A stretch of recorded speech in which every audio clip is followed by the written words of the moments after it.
Existem casos tão perturbadores que, mesmo décadas depois, continuam sem explicação. Histórias envolvendo luzes misteriosas no céu, objetos silenciosos atravessando a madrugada e pessoas aterrorizadas dentro das próprias casas. Mas existe um caso em especial que se tornou um dos maiores mistérios já investigados oficialmente pelas autoridades brasileiras. Um caso tão assustador que levou a própria Força Aérea Brasileira a enviar militares para uma pequena ilha no meio da Amazônia. E o mais perturbador de tudo é que existem documentos, fotos e testemunhos que afirmam que algo inexplicável aconteceu.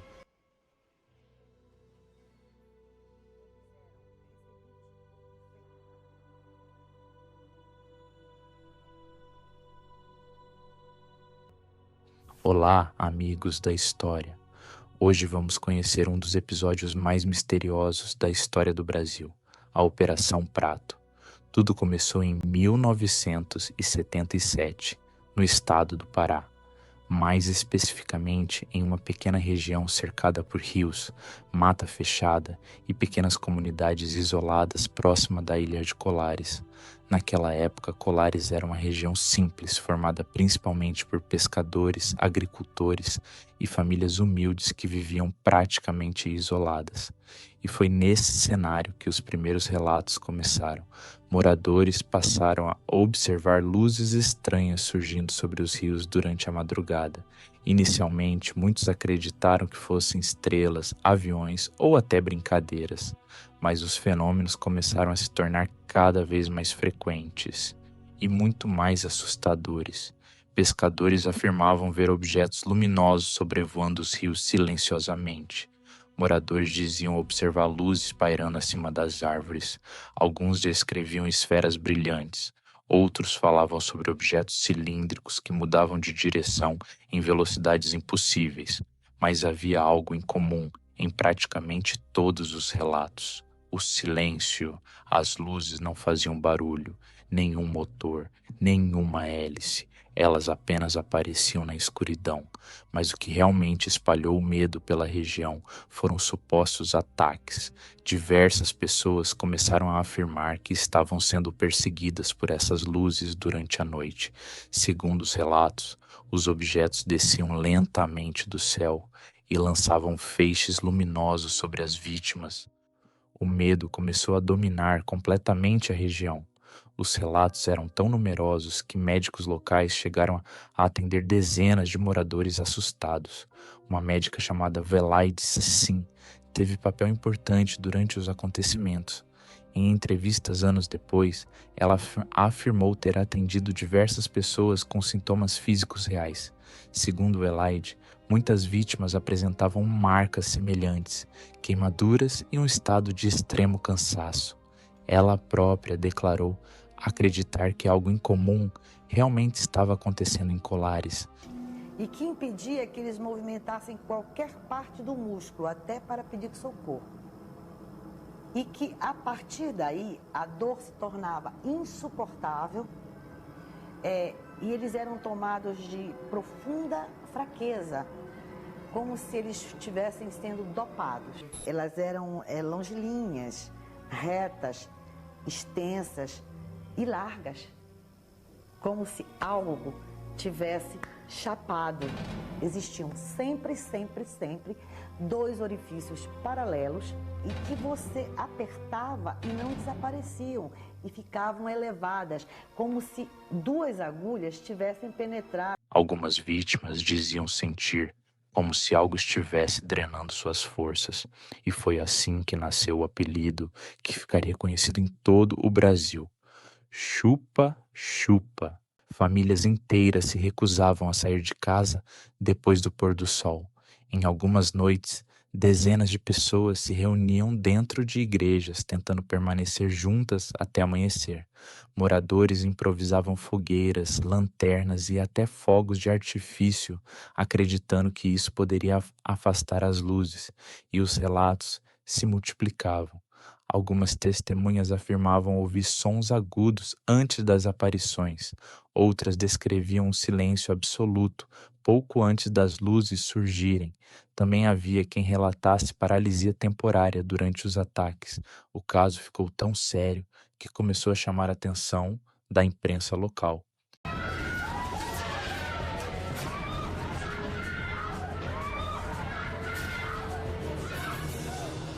E o povo vivia apavorado, porque esse feixe de luz noturno tinha já agredido várias pessoas. A comunidade toda se amontoava em 3 casas apenas. Ficava rezando, às vezes cantavam algumas canções religiosas. As pessoas em pânico, a unidade de saúde de Colares virou quase que um pátio dos militares. Jornais da época publicavam manchetes sobre luzes misteriosas aterrorizando moradores no interior do Pará. A população exigia respostas e foi nesse momento que algo inédito aconteceu. A Força Aérea Brasileira decidiu investigar oficialmente os acontecimentos. Nascia então a famosa Operação Prato. O comando da missão foi entregue ao capitão Uirangê Holanda Lima. Experiente e respeitado dentro da aeronáutica, Holanda recebeu a tarefa de liderar um grupo de militares encarregados de descobrir o que realmente estava acontecendo em Colares. A missão parecia simples no início, investigar relatos de fenômenos luminosos, mas rapidamente os próprios militares perceberam que havia algo extremamente estranho naquela região. Durante meses, soldados passaram a realizar vigílias noturnas em áreas isoladas. Os militares carregavam câmeras, equipamentos de gravação e instrumentos de observação. E segundo os próprios relatos oficiais, eles também começaram a presenciar fenômenos inexplicáveis. Diversos documentos produzidos pela Operação Prato foram liberados décadas depois pelo governo brasileiro. Neles existem relatos detalhados de luzes realizando movimentos impossíveis no céu, objetos mudando de direção instantaneamente, luzes silenciosas surgindo sobre rios e desaparecendo em alta velocidade. Além disso, a operação registrou dezenas de fotografias consideradas autênticas pelos investigadores da época, mas talvez o mais assustador sejam os testemunhos. Segundo alguns relatos, determinadas luzes pareciam reagir à presença das equipes. Os objetos surgiam à distância, observando os soldados. Em certas ocasiões, aproximavam-se lentamente antes de desaparecerem no céu escuro. E quanto mais tempo a operação durava, mais tensão tomava conta da equipe. Alguns militares começaram a demonstrar medo real durante as vigílias noturnas. Existem relatos de soldados que se recusavam a permanecer sozinhos na mata durante a madrugada. Outros afirmavam sentir uma forte sensação de estarem sendo observados constantemente. Mas o episódio mais perturbador aconteceu durante uma observação feita pelo próprio capitão Holanda. Anos depois, em entrevistas, ele afirmou ter visto um enorme objeto luminoso sobrevoando a região em silêncio absoluto. Segundo Holanda, o objeto emitia luzes intensas e possuía dimensões gigantescas. O militar afirmou que aquilo definitivamente não parecia tecnologia conhecida na época.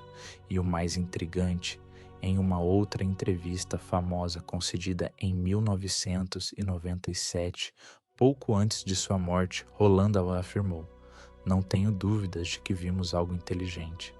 A declaração chocou muita gente, especialmente porque vinha de um militar diretamente envolvido na investigação oficial. Holanda manteve essa versão até o fim da vida. Nós tivemos oportunidade de chegar a uma pessoa que tinha tido um avistamento impressionante. Os agentes entraram para tomar um café e comer uma bolacha, alguma coisa lá, antes de entrar no barco para a gente ir para a missão. E eu, como chefe da missão, não podia me dar essas mordomias. Eu fiquei olhando fora, vendo o ambiente.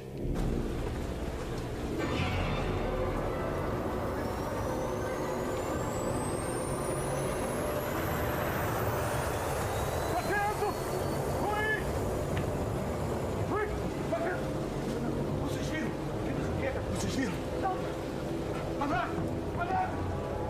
Mas tinha uma luz muito forte, verde e uma luz vermelha, e fazia um barulho como se fosse uma turbina, não era um barulho de um jato, era aquele silvio, um barulho assim. E ele mergulhou em cima de onde nós estávamos, na casa onde nós estávamos. Nenhum piloto faria uma coisa dessa porque você é morte, certo? Desliga que eu quero ouvir o barulho do aparelho.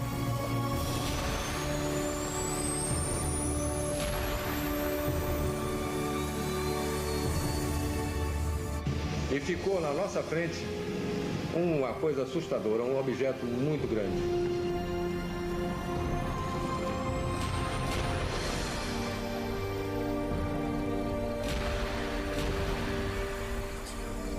Ele deve ter acionado realmente alguma propulsão que não devia ser acionada próximo de nós, porque nos danificaria. Então havia alguma pessoa, alguma inteligência ali dentro que comandou isso.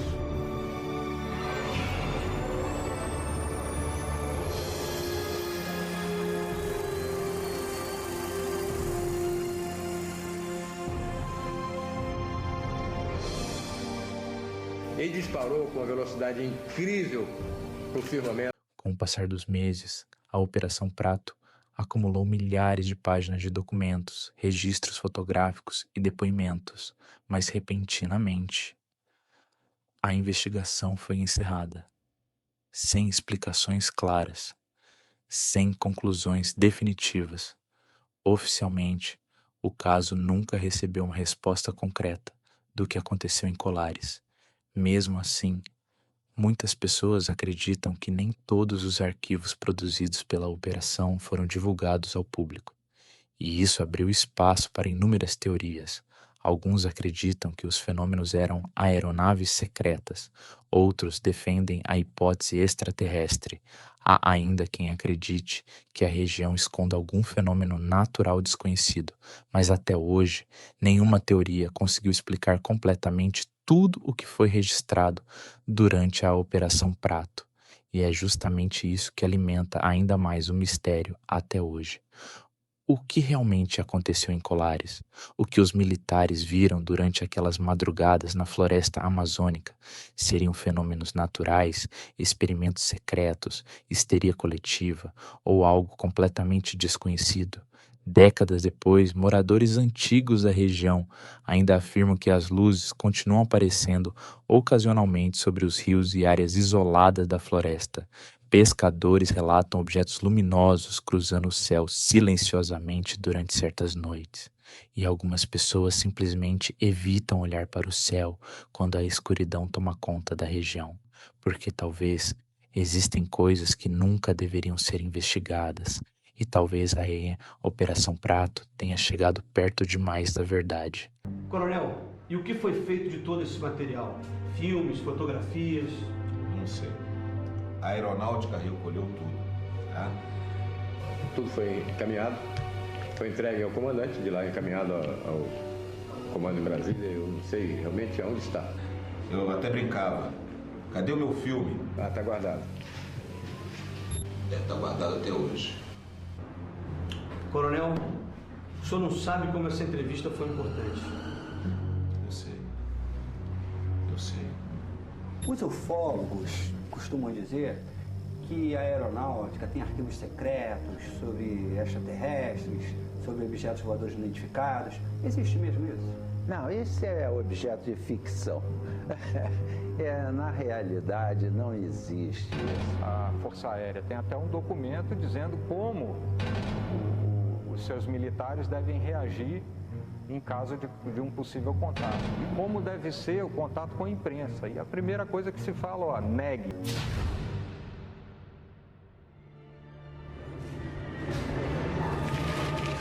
Pai, vem ver o filme com a gente. Pai, você tá bem?